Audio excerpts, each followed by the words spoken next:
Tens of thousands of people have also been paying their respects to former Pope Benedict XVI as his body lies in state in the Vatican.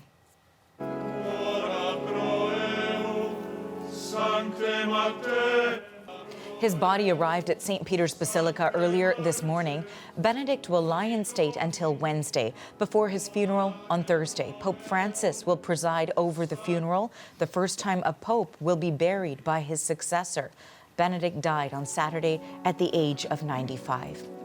And the CBC's Katie Nicholson is at the Vatican. So, Katie, describe what's happening where you are right now.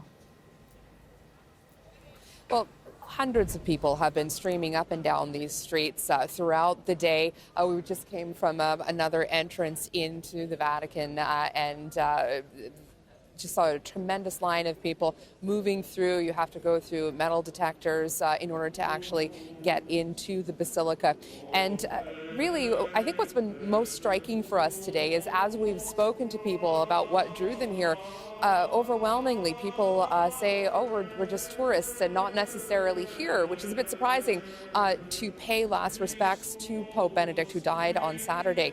And perhaps, though, that is not surprising given that this is a Pope emeritus, someone who has been retired very much from public life and not really been seen a whole lot since his retirement for some 10 years. He's really sort of faded from memory for many Catholics who have come here to make a pilgrimage. Here's a little bit of, though, what people are saying about the legacy he leaves behind and how he'll be remembered. I think the generation to come will understand how big he was, how large his theology and his knowledge and his wisdom, all this, yes. I think this generation don't see really what he was. Well, he'll be remembered as someone who has done a lot to the church. You remember before becoming the Pope, he has also worked a lot in the Vatican offices. The legacy that he was the Pope to resign for the first time in 600 years, that a Pope resigned without dying, was kind of maybe what he's known for. And overwhelmingly, the voices of people who have made a special effort to be here today to pay tribute to the former Pope tell us that they very much believe in his doctrine. They are more conservative. They are more textual purists. And that is in sharp opposition to the current Pope, Pope Francis, who has welcomed some reforms and certainly entertained ideas of change within the Church.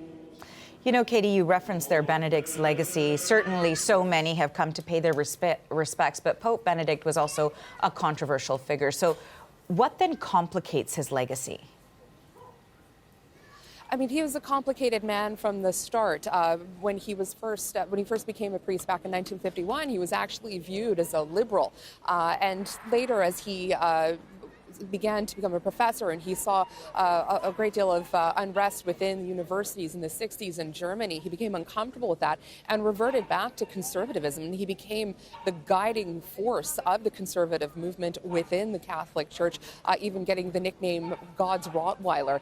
And so he really, at a time when a number of people were pushing for reforms in the Church, he doubled down on the conservative and originalist notions of what it is to be a Catholic and what Catholic doctrine ought to be. Just one of many things that have sort of, created a controversial legacy. He also was head of the Church during a number of sexual abuse scandals. Even right up to the end in retirement.